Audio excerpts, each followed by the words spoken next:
Asal-usul Sunan Kudus.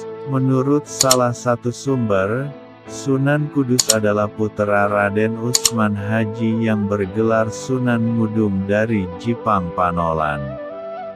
Ada yang mengatakan letak Jipang Panolan ini di sebelah utara kota Blora. Di dalam Babat Tanah Jawa, disebutkan bahwa Sunan Ngudung pernah memimpin pasukan Majapahit.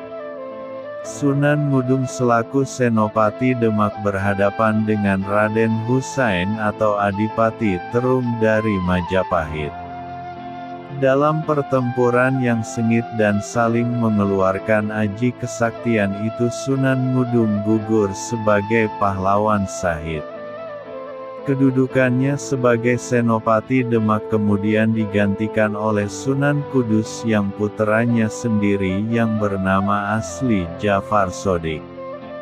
Pasukan Demak hampir saja menderita kekalahan, namun berkat siasat Sunan Kalijaga, dan bantuan pusaka Raden Patah yang dibawa dari Palembang kedudukan Demak dan Majapahit akhirnya berimbang. Selanjutnya melalui jalan diplomasi yang dilakukan Patih Wanasalam dan Sunan Kalijaga, peperangan itu dapat dihentikan. Adipati Terung yang memimpin Laskar Majapahit diajak damai dan bergabung dengan Raden Patah yang ternyata adalah kakaknya sendiri. Kini keadaan berbalik. Adipati Terung dan pengikutnya bergabung dengan tentara Demak dan menggempur tentara Majapahit hingga ke belahan timur. Pada akhirnya perang itu dimenangkan oleh pasukan Demak. Guru-gurunya, di samping belajar agama kepada ayahnya sendiri, Jafar Shodiq juga belajar kepada beberapa ulama terkenal. Di antaranya kepada Kiai Telingsing, Ki Ageng Ngerang dan Sunan Ampel. Nama asli Kiai Telingsing ini adalah Lingsing. Beliau adalah seorang ulama dari negeri Cina yang datang ke Pulau Jawa bersama Laksamana Jenderal Cheng Ho. Sebagaimana disebutkan dalam sejarah, Jenderal Cheng Ho yang beragama Islam itu datang ke Pulau Jawa untuk mengadakan tali persahabatan dan menyebarkan agama Islam melalui perdagangan. Di Jawa, Delingsing cukup dipanggil dengan sebutan Telingsing. Beliau tinggal di sebuah daerah subur yang terletak di antara Sungai Tanggulangin dan Sungai Juwana sebelah timur. Di sana beliau bukan hanya mengajarkan Islam, melainkan juga mengajarkan kepada penduduk seni ukir yang indah. Banyak yang datang berguru seni kepada Kiai Telingsing, termasuk Jafar Shodiq itu sendiri. Dengan belajar kepada ulama yang berasal dari Cina itu, Raden Jafar Shodiq mewarisi bagian dari sifat positif masyarakat Cina yaitu ketekunan dan kedisiplinan dalam mengejar atau mencapai cita-cita. Hal ini berpengaruh besar bagi kehidupan dakwah Jafar Shodiq di masa akan datang yaitu tatkala menghadapi masyarakat yang kebanyakan masih beragama Hindu dan Buddha. Selanjutnya, Raden Jafar Shodiq juga berguru kepada Sunan Ampel di Surabaya selama beberapa tahun. Cara berdakwah yang luwes. Strategi pendekatan kepada massa. Sunan Kudus termasuk pendukung gagasan Sunan Kalijaga dan Sunan Bonang yang menerapkan strategi dakwah kepada masyarakat sebagai berikut. 1. Membiarkan dulu adat istiadat dan kepercayaan lama yang sukar dirubah. Mereka sepakat untuk tidak mempergunakan jalan kekerasan atau radikal menghadapi masyarakat yang demikian.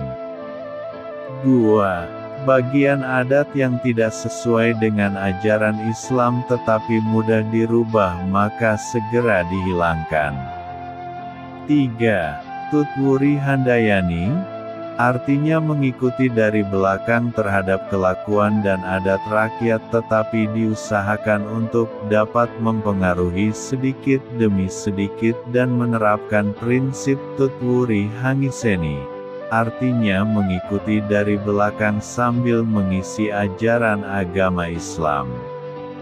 4. Menghindarkan konfrontasi secara langsung atau secara keras di dalam cara menyiarkan agama Islam. Dengan prinsip mengambil ikan tetapi tidak mengeruhkan airnya.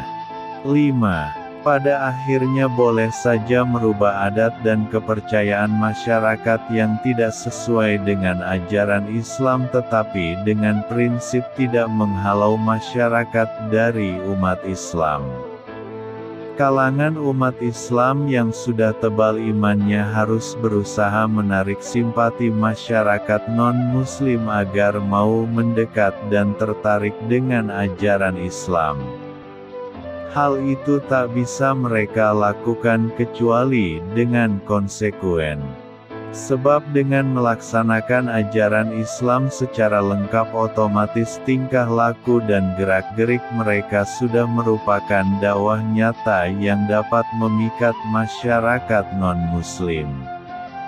Strategi dakwah ini diterapkan oleh Sunan Kalijaga, Sunan Bonang, Sunan Muria, Sunan Kudus dan Sunan Gunung Jati.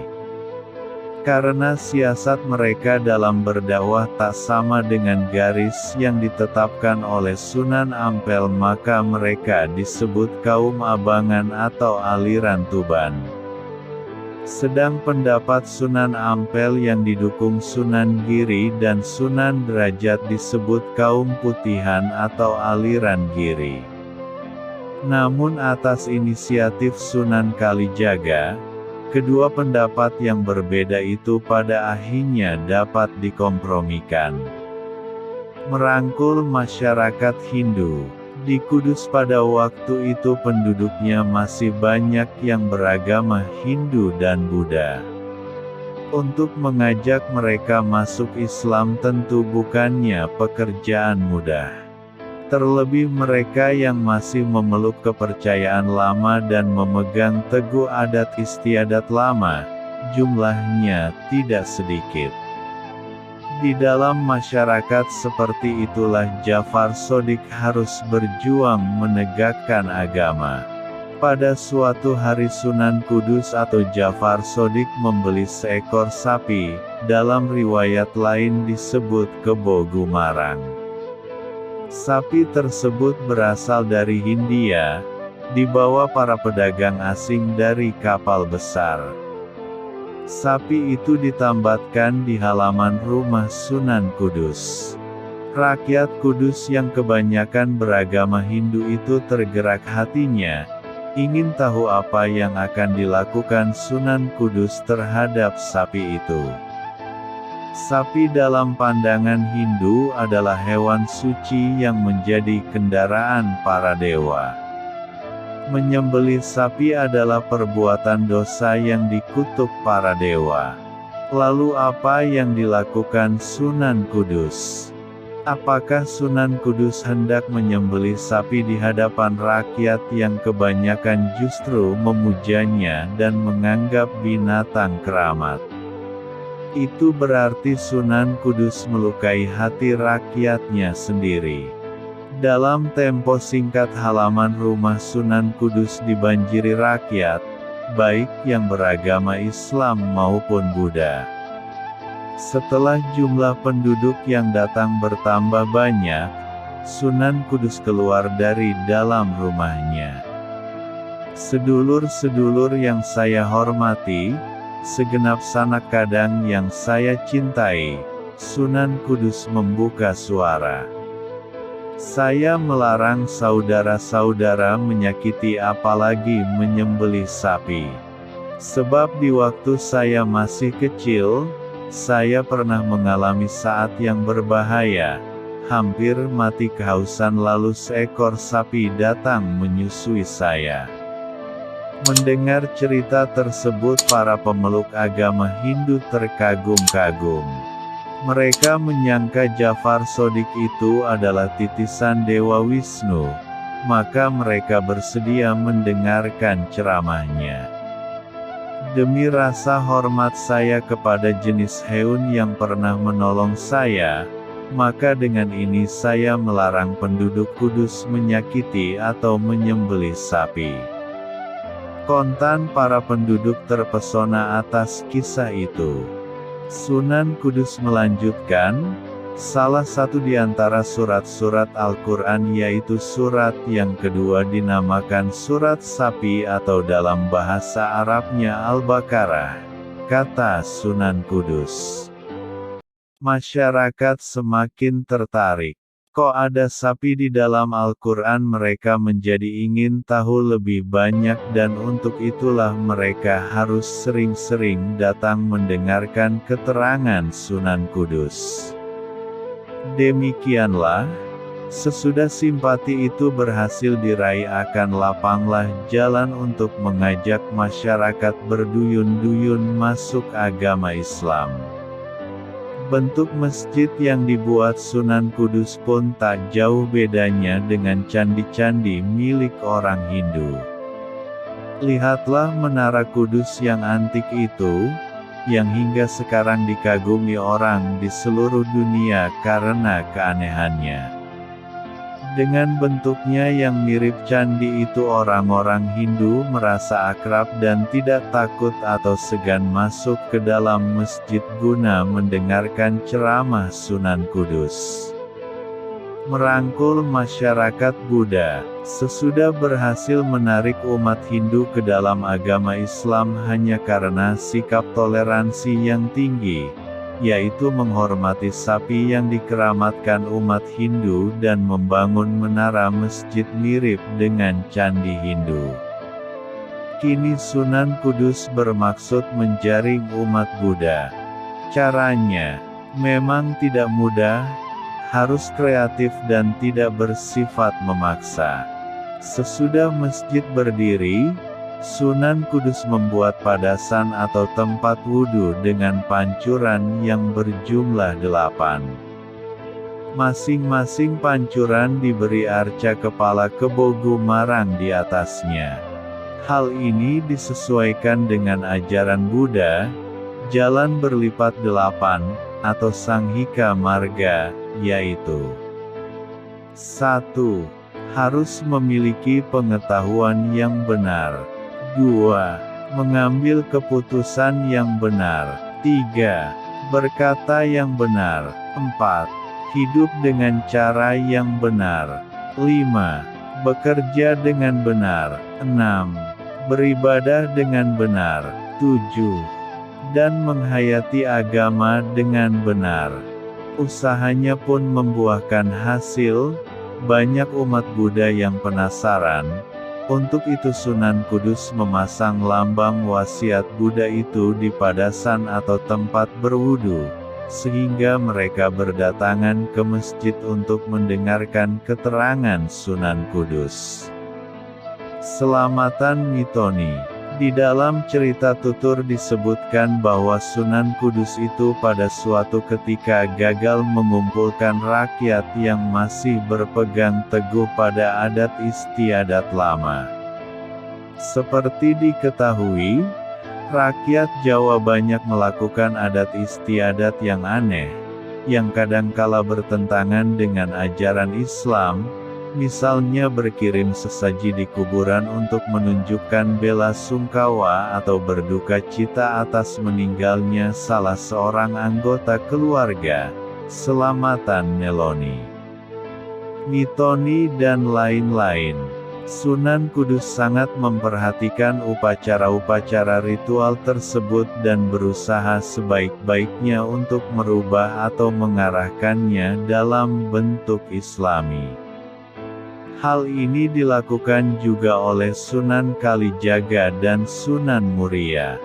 Contohnya, Bila seorang istri orang Jawa hamil 3 bulan maka akan dilakukan acara selamatan yang disebut mitoni sembari minta kepada dewa bahwa bila anaknya lahir supaya tampan seperti Arjuna, jika anaknya perempuan supaya cantik seperti Dewi Rati. Adat tersebut tidak ditentang secara keras oleh Sunan Kudus, melainkan diarahkan dalam bentuk Islami. Acara selataman boleh terus dilakukan tapi niatnya bukan sekedar kirim sesaji kepada para dewa, melainkan bersedekah kepada penduduk setempat dan sesaji yang dihidangkan boleh dibawa pulang.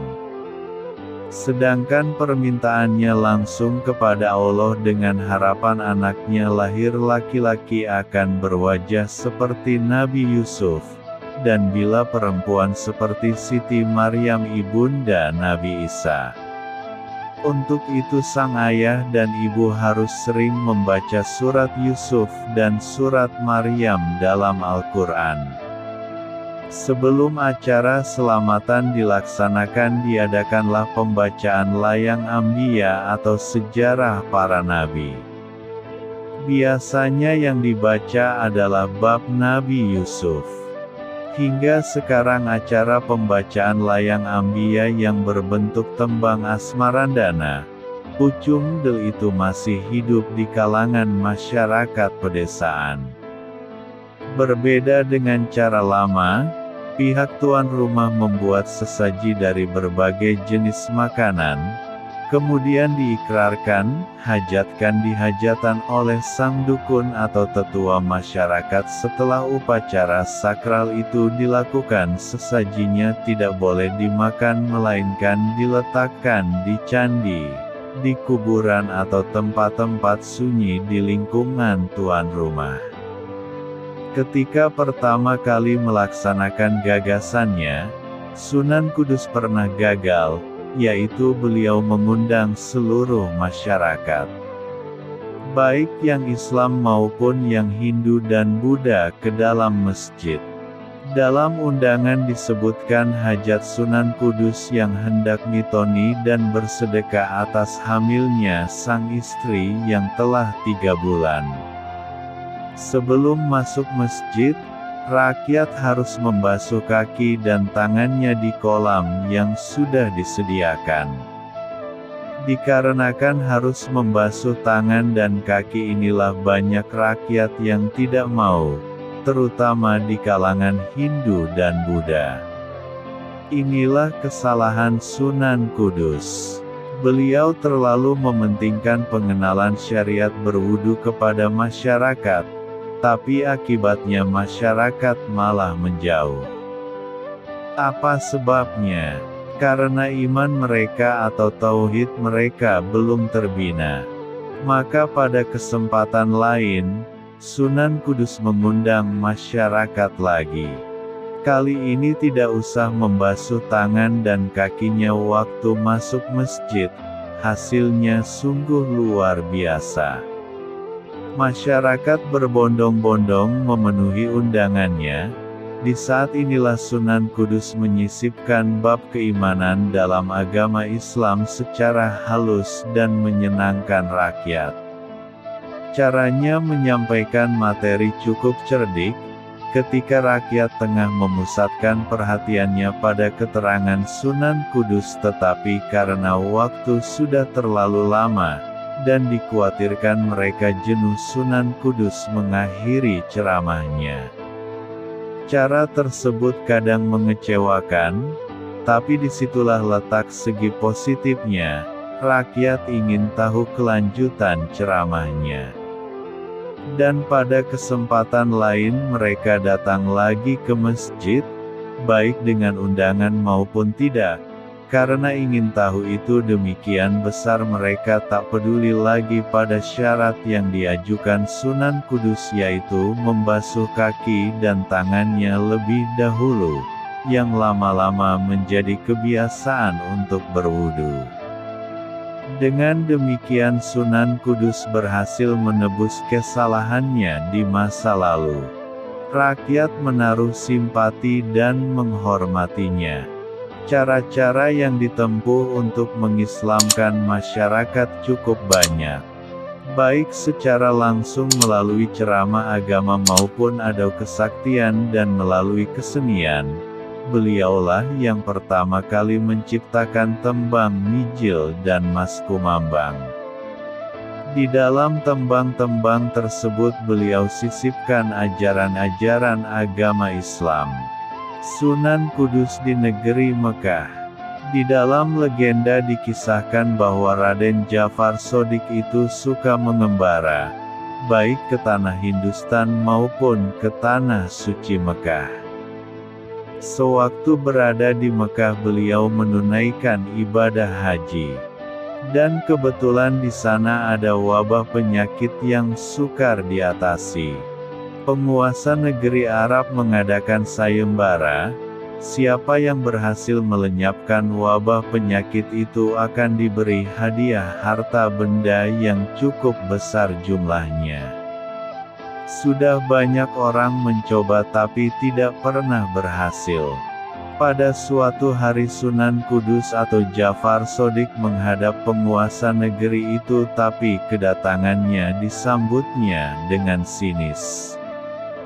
Dengan apa Tuan akan melenyapkan wabah penyakit itu? Tanya sang amir. Dengan doa jawab Jafar Shodiq singkat. Kalau hanya doa kami sudah puluhan kali melakukannya. Di tanah Arab ini banyak ulama dan syekh-syekh ternama. Tapi mereka tak pernah berhasil mengusir wabah penyakit ini. Saya mengerti memang tanah Arab ini gudangnya para ulama. Tapi jangan lupa ada saja kekurangannya sehingga doa mereka tidak terkabulkan, kata Jafar Shodiq. Sungguh bernai Tuan mengatakan demikian, kata amir itu dengan nada berang. Apa kekurangan mereka? Anda sendiri yang menyebabkannya, kata Jafar Shodiq dengan tenangnya. Anda telah menjanjikan hadiah yang menggelapkan mata hati mereka sehingga doa mereka tidak ikhlas. Mereka berdoa hanya karena mengharapkan hadiah. Sang amir pun terbungkam 1000 bahasa atas jawaban itu. Jafar Shodiq lalu dipersilahkan melaksanakan niatnya. Kesempatan itu tak disia-siakan. Secara khusus Jafar Shodiq berdoa dan membaca beberapa amalan. Dalam tempo singkat wabah penyakit mengganas di negeri Arab telah menyingkir. Bahkan beberapa orang yang menderita sakit keras secara mendadak langsung sembuh. Bukan main senangnya hati sang amir. Rasa kagum mulai menjalari hatinya. Hadiah yang dijanjikannya bermaksud diberikan kepada Jafar Shodiq. Tapi Jafar Shodiq menolaknya, dia hanya ingin minta sebuah batu yang berasal dari Baitul Maqdis. Sang amir mengizinkannya. Batu itu pun dibawa ke tanah Jawa, dipasang di pengimaman Masjid Kudus yang didirikannya sekembali dari Tanah Suci. Rakyat kota Kudus pada waktu itu masih banyak yang beragama Hindu dan Buddha. Para wali mengadakan sidang untuk menentukan siapakah yang pantas berdakwah di kota itu. Pada akhirnya Jafar Shodiq yang bertugas di daerah itu. Karena masjid yang dibangunnya dinamakan Kudus maka Raden Jafar Shodiq pada akhirnya disebut Sunan Kudus.